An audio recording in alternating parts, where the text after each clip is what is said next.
வணக்கம் நண்பர்களே, welcome to Jai's lifestyle. நீங்கள் இப்போ பார்த்துட்டு இருக்கிறது வந்துட்டு தோசை மிக்ஸு எல்லாம் மிக்ஸ் பண்ணி வச்சாச்சு. இதில் நீங்கள் பார்க்குறது வந்துட்டு எண்ணெய்ங்க. எண்ணெய்னாக்கா என்ன நல்லெண்ணெய். அது நான் வந்துட்டு தோசை மாவெல்லாம் அரைச்சி செய்யலை. அரைச்சி செஞ்சால் நல்லா தான் இருக்கும். பட் நம்மளுக்கு கொஞ்சமாக குவான்டிட்டி அரைச்சி எல்லாம் செய்யணும் அப்படின்னாக்கா கஷ்டமாக இருக்குது. அதை நான் ஏற்கனவே சொல்லியிருக்கேன் இல்லையா, நான் சோம்பேறி அப்படின்னு சொல்லிட்டு. சோம்பேறிகளுக்கெல்லாம் கை கொடுக்கும் தெய்வம் வந்துட்டு இதுதான் இங்கே பாருங்க.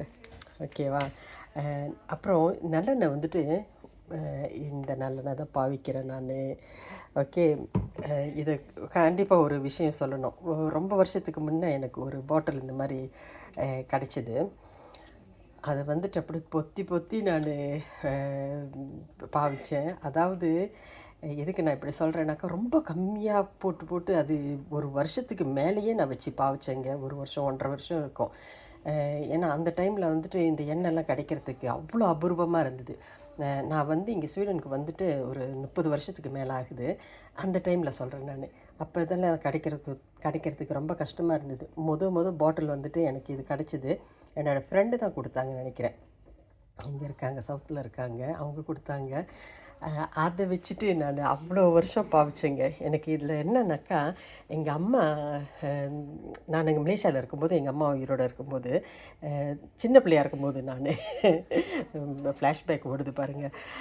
அப்போ என்ன செய்வாங்கன்னாக்கா, தோசை வார்ப்பாங்க. அப்போ கடைசி தோசைங்க இருக்கு இல்லையா, அந்த தோசை வந்துட்டு கொஞ்சம் ஸ்பெஷலாக செய்வாங்க. நாங்கள்லாம் அப்படி அவங்கள சுற்றி போய் நின்றுப்போம். நான் அண்ணன் பசங்க அவங்கெல்லாம் கொஞ்சம் சுற்றி போய் நின்றுட்டு ஸ்பெஷலாக தோசை வேணும் அப்படி சொல்லிட்டு, அம்மாவோ அண்ணியோ யார் இருந்தாலும் அந்த அந்த டைமில் யார் செய்கிறாங்களோ தோசை, அவங்க கூட போய் நின்றுட்டு நாங்கள் சொல்லுவோம், எனக்கு வந்துட்டு இதில் சர்க்கரை வேணும் அப்படி சொல்லிட்டு. அதில் வந்துட்டு என்ன செய்வாங்க, நிறைய சீனி போட்டு நிறைய இந்த என்ன நல்லெண்ணெய் ஊற்றி கடைசியாக அந்த தோசை செய்வாங்க. ஏன்னாக்கா அப்போ வந்துட்டு தோசை கல் பாழாயிடும் அப்படி சொல்லிட்டு, ஏன்னாக்கா சீனியெல்லாம் போட்டாக்கா திரும்ப தோசை வார்க்க முடியாது அப்படி சொல்லிட்டு கடைசியாக செய்வாங்க. அது இப்போ நினைக்கும் போது அவ்வளோ ஆசையாக இருக்குது. அதை நான் இப்பயும் செய்வேங்க. கடைசி தோசையை வந்துட்டு நான் அந்த மாதிரி ரிச்சாக கொஞ்சம் எண்ணெய்லாம் விட்டு நல்லெண்ணெய்லாம் விட்டு சீனியெல்லாம் போட்டு கொஞ்சம் செய்வேன். அவ்வளோ நல்லாயிருக்கும். இதுக்கு வந்துட்டு குழம்பு என்னன்னாக்கா, நண்டு குழம்பு. நேற்று நான் நண்டு கறி வச்சேன். அது எத்தனையோ வருஷத்துக்கு அப்புறம் நான் நண்டு குழம்பு செய்கிறேன்னாக்கா, சரியான விலை வாங்கினோன்னாக்கா. இது வந்துட்டு 1 kg நினைக்கிறேன், அந்த பேக்கெட்டில் இருந்தது. 170 crowns என்னமோ இருந்தது.